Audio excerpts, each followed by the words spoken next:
Assalamualaikum warahmatullahi wabarakatuh. Okey, pembentangan untuk slide kali ini kod khusus SCCA 2043, subjek komunikasi antara budaya. Okey, tujuan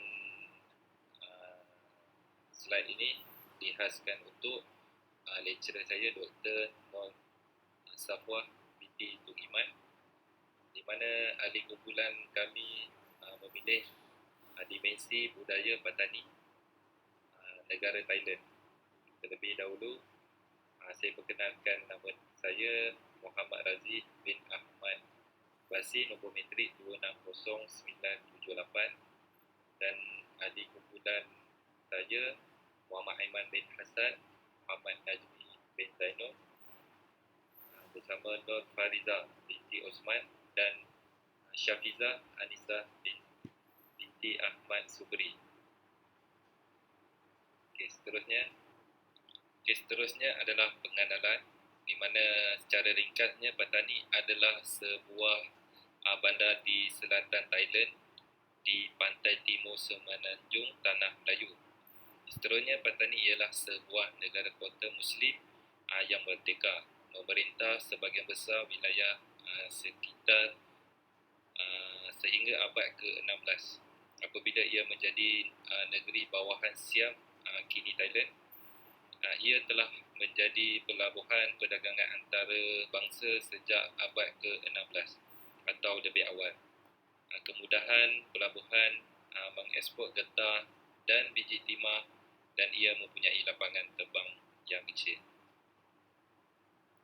Okey, seterusnya berkenaan dengan latar belakang budaya Patani. Okey, yang pertama, Islam telah membentuk pengaruh besar di mana orang Patani bertutur dalam satu bentuk bahasa Melayu yang dikenali sebagai Jawi. Seterusnya, Patani mempunyai budaya yang kompleks dan berbeza yang merangkumi kesusasteraan lisan yang kaya, upacara menuai padi, lukisan berwarna-warni pada badan perahu, korelai, dan persembahan sejenis teater wayang. Seterusnya, penduduk Islam Patani boleh dibahagikan kepada dua kumpulan, iaitu Ambangan dan Santri. Okey, di mana orang asli Muslim yang sangat komited dengan pemeliharaan agama dikenali sebagai Ambangan, manakala mereka yang mempunyai pengetahuan agama yang luas dan tidak tercemar dikenali sebagai Santri. Okey, seterusnya orang Melayu Islam Patani mengamalkan di mana satu bentuk sinkrim timah bagi agama mereka. Okey, sekian, terima kasih. Saya serahkan kepada rakan saya.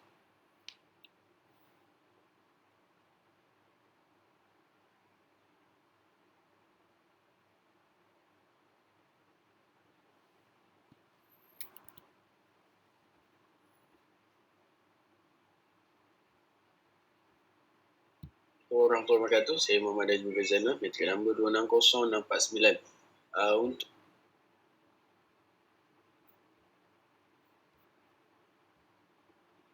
Warahmatullahi wabarakatuh. Saya Muhammad Najmi bin Zainul, metrik nombor 260649. Untuk dimensi nilai budaya oleh Hofstede, kalau kita tengok daripada segi jarak kuasa, ideologi yang dibentuk oleh kerajaan Thailand memfokuskan kepada konsep kaum tunggal. Kalau kita tengok di sebelah wilayah Patani lah, di mana kalau kita tengok ikan itu adalah kaum Melayu, tapi sekarang ni Thailand dia nak membentukkan satu kaum yang tunggal lah antara seluruh Thailand. Okey, berbagai dasar termasuk integrasi, asimilasi dan dasar Ratiyam Thai mesti dikekalkan di wilayah dikenali sebagai Selatan Thai, iaitu wilayah Patani lah. Bagi orang Melayu, ideologi itu dibentuk atas dasar Islam dan budaya Melayu. Melayu Muslim Selatan memberi keutamaan kepada identiti etnik mereka dan melihat pengalaman hidup mereka dari dalam konteks pengalaman Islam tempatan.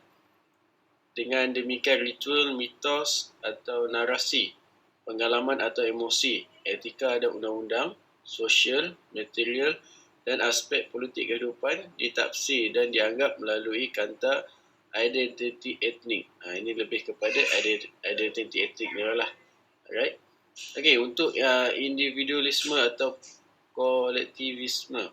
Okey, budaya yang menekankan individualisme menggalakkan orang ramai untuk mengutamakan kepentingan dan aspirasi pribadi mereka daripada kepentingan kolektif. Masyarakat petani dilihat adalah lebih kepada kolektivisme kerana mereka lebih mementingkan kepentingan kaum mereka berbanding kepentingan sendiri. Okay. Perbezaan ideologi antara faktor yang menyebabkan masyarakat ini adalah lebih kepada kolektivisme kerana Thailand mempunyai pelbagai agama, budaya dan bahasa. Oleh itu, masyarakat pelbagai ideologi yang dipegang oleh setiap ahli kumpulan masyarakat.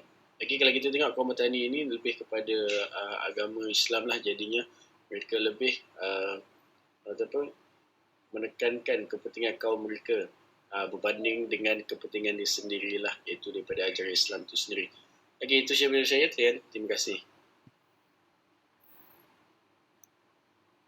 Warahmatullahi wabarakatuh. Saya Muhammad Najmi. Saya akan teruskan kepada dimensi nilai budaya oleh Hofstede yang seterusnya, iaitu maskulin ataupun feminin. Sifat maskulin atau feminin seseorang individu sangat mempengaruhi tugas dan juga pekerjaan mereka. Hofstede menggunakan istilah maskulin atau feminin untuk menggambarkan betapa masyarakat menghargai dan menekankan sifat maskulin dan feminin. Dalam komuniti, jantina kadang-kala boleh menjadi topik yang dipertikaikan.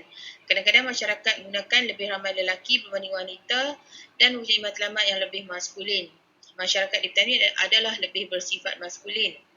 Ini kerana faktor yang menyebabkan masyarakat ini dikatakan lebih bersifat maskulin adalah kerana mereka lebih mengutamakan lelaki berbanding wanita untuk menjadi pemimpin dalam masyarakat maupun keluarga. Di sini, tahap lelaki adalah lebih tinggi kedudukannya berbanding dengan wanita.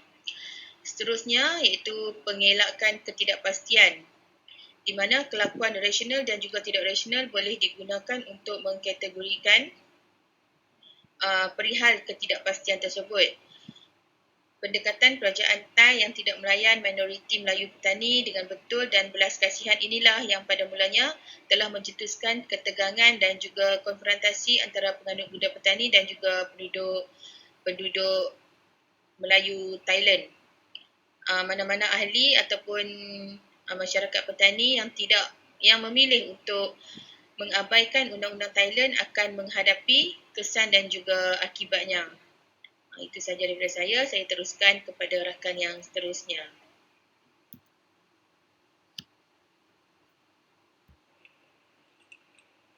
Terima kasih kepada sahabat saya, Kak Anis. Assalamualaikum, saya Muhammad Iman bin Hassan, nombor metrik 260968.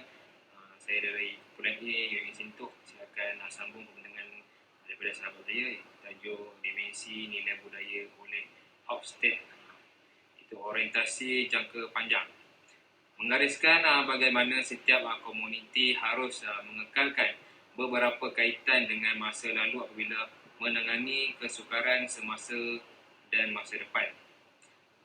Dan kedudukan budaya petani minoriti menjadikan kedudukannya sentiasa tunduk kepada budaya majoriti Thai.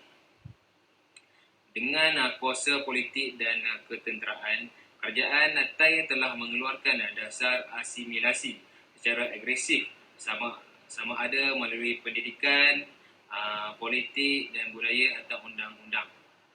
Terusnya, masyarakat petani menafsirkan bahawa setiap usaha menyatupadukan atau mengasimilasikan kerajaan adalah usaha untuk menyahbudayakan budaya Melayu Islam.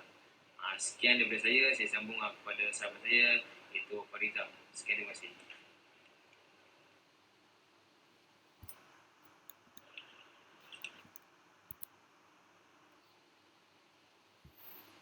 Assalamualaikum warahmatullahi wabarakatuh. Nama saya Nur Farizah binti Osman. Nombor matrik saya 260762. Baiklah, seterusnya saya akan membincangkan mengenai bagaimana dimensi kerajaan dapat mempengaruhi cara masyarakat komunikasi untuk berkomunikasi di antara satu sama lain. Baiklah, di sini budaya Thai adalah budaya konteks tinggi di mana terdapat banyak mesej yang tersembunyi yang tidak dinyatakan di dalam perkataan. Okey, selain itu, interaksi budaya konteks tinggi dan komunikasi lisan dan bukan lisan menunjukkan dua hujung yang bertentangan skala.